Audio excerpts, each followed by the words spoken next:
বিএনপির এক সময়ের আস্থার জায়গা।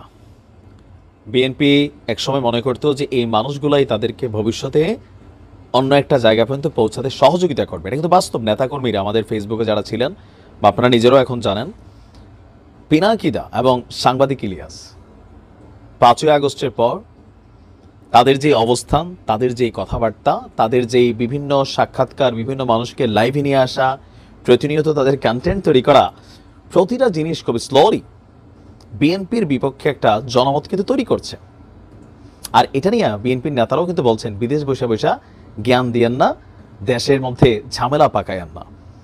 তো নানান ইস্যুতে অলরেডি বিএনপির ঊর্ধ্বতন নেতাদের সাথে পিনাকি দাদা, সাংবাদিক ইলিয়াস, কনক সারওয়ারদের কিন্তু বিভাজন তৈরি হয়ে গেছে। আর এই টোটাল বিভাজনে একটা জিনিস তো স্পষ্ট, যে আগামী দিনে রাষ্ট্র ক্ষমতায় বিএনপির পক্ষে এই অনলাইন কিংদের অবস্থানটা নাই। যতটুকু বুঝতে পারি কৌশলে বা বিভিন্নভাবে তাদের কথাবার্তা যেটা মনে হয়, তারা মোটামুটি জামাতকেই পছন্দ করে। আবার বৈষম্যবিরোধী ছাত্র আন্দোলনের যারা নেতারা আছেন তাদেরকেও তারা বিভিন্নভাবে সাপোর্ট দিচ্ছেন। তো জামাতকে কেন পছন্দ করে? পিনাকিদা তিনি কিন্তু একজন হিন্দু মানুষ, তারপরেও তিনি প্রত্যেকটা কথায় আমাদের থেকে বেশি আলহামদুলিল্লাহ, সুবহানাল্লাহ, মাশাআল্লাহ, খোদা তাআলা, আল্লাহ যে শব্দগুলো ব্যবহার করেন, জামাতের অনুসারীরা আবার এটা খুবই পছন্দ করে।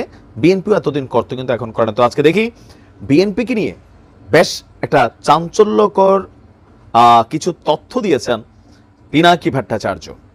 তো বিএনপির এখন এই যে দুর্বলতাগুলো সামনে আসছে, এই দুর্বলতাগুলো প্রকাশ পাবার পর বিএনপি কত দ্রুত এগুলোকে রিকভার করবে, অথবা পিনাকির মুখ থেকে যখন এই ধরনের কথাগুলো আসে, ভোটের মাঠে বিএনপি যেহেতু চাচ্ছে খুব দ্রুত নির্বাচন হোক, জয় বাংলা করে দিবে। কিন্তু তো জয় বাংলা এটা অনলাইনে করতে পারবে, অফলাইনে একটা ভোটের মাঠে কি হয় আপনার সুইং করানোর কিন্তু সক্ষমতা তাদের আছে। তো বিএনপিকে নিয়ে 10টা দুর্বলতার সামনে নিয়ে আসছেন আমাদের পিনাকি ভট্টাচার্য। তিনি বলছেন যে সর্ববৃহৎ রাজনৈতিক দল হিসাবে বিএনপির কয়েকটা মারাত্মক দুর্বলতা আছে। আমি সেই জন্যই বিএনপিকে সতর্ক করতে চাই।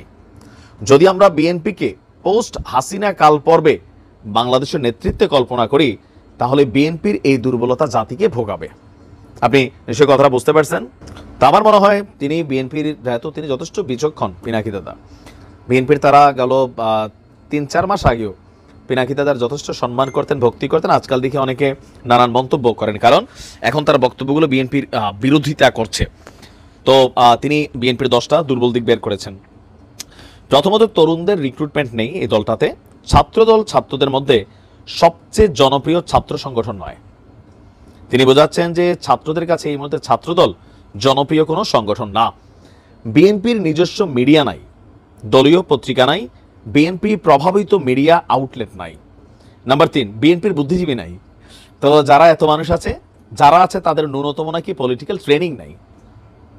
তাহলে তাদেরকে ট্রেনিং কে দিবে? এতগুলো মানুষ এত বছর ধরে রাজনীতি করতেছে, সেটাও একটা রহস্যজনক বক্তব্য। 4, বিএনপির ন্যারেটিভ তৈরিতে দুর্বল। বিএনপি মুক্তিযুদ্ধের মাঠে তার ন্যারেটিভ নির্মাণ করে, যেখানে সে সেকেন্ড ডিভিশনের প্লেয়ার। খুবই গভীর চিকন কথা।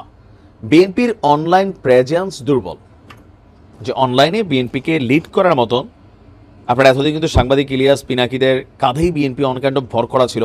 এর বাহিরে কিছু আছেন বা বিএনপিকে সরাসরি লিড করে বিএনপির দলীয়ভাবে ওই রকম ফেমাস ইনফ্লুয়েন্সার বিএনপির নাই। তিনি সম্ভবত এটাই বুঝতে পেরেছেন। এরপরে বলছেন বিএনপিতে ক্ষমতার একাধিক কেন্দ্র। কেউ কেউ বলেন যে বেগম খালেদা জিয়া একটা ক্ষমতার কেন্দ্র, জনাব তারেক রহমান আর একটা কেন্দ্র, এরকম নাকি বিভাজন আছে। তাই দলের নেতাকর্মীদের উপরে বিএনপির নিয়ন্ত্রণ দুর্বল। 7, বিএনপির আন্তর্জাতিক মিত্র নাই। এই কথাগুলো কিন্তু খুবই ডেঞ্জারাস টাইপের কথা। কেন? যে বিএনপির আন্তর্জাতিক মিত্র না থাকলে আগামী দিনে বিএনপির রাষ্ট্র ক্ষমতায় গেলে তারা আসলে এই রাষ্ট্রের উন্নয়ন কি করবে? এই কথাগুলোর কিন্তু 2টা ন্যারেটিভ আছে। আচ্ছা, 8, বিএনপির লং টার্ম পলিটিক্যাল ভিশন নাই। আওয়ামী লীগের যেমন ছিল 2041, তো বিএনপির এরকম কোনো ভিশন নাই। তার ভিশন শর্ট টার্ম। সে জানে না আগামীর দুনিয়া কোথায় দাঁড়াবে, আর সেই দুনিয়ায় তার স্টেক কি হবে, সে তার জায়গাটা কিভাবে সিকিউর করবে। 9, বিএনপির মূল নেতৃত্বে অতিশয় বৃদ্ধ, শীর্ষ নেতৃত্বে তারুণ্য নেই। 10, বিএনপি তার কৌর পলিটিক্সই ডিফাইন করতে পারে নাই এখনো। তার কোনো হিস্ট্রিসিজম নাই, তার ইতিহাসে কোনো নোঙ্গর নাই যেখান থেকে সে শক্তি নিবে, বয়ান বানাবে, আগামীকে প্রজেকশন করবে। ইভেন তিনি তার ভক্তদের উদ্দেশ্যে বলছেন বিএনপির আর কি কি রাজনৈতিক দুর্বলতা আছে তার পোস্টের কমেন্টে যুক্ত করার জন্য। তো কেউ কেউ বলছেন পিনাকির এই ধরনের বক্তব্য বিএনপির নির্বাচন যদি এই বছর হয় একটা বড় ধরনের প্রভাব ফেলবে। তবে বিএনপি মনে করছে দুর্বলতা আছে, সব ঠিক আছে, কিন্তু জনগণ বিএনপিতে আস্থা রাখে, নির্বাচন হলে বিএনপি রাষ্ট্র ক্ষমতায় যাবে। কি মনে করেন পিনাকি দাদার এই বক্তব্য আসলে কোন অর্থে তৈরি হচ্ছে? কমেন্টে লিখুন। আসসালামু আলাইকুম।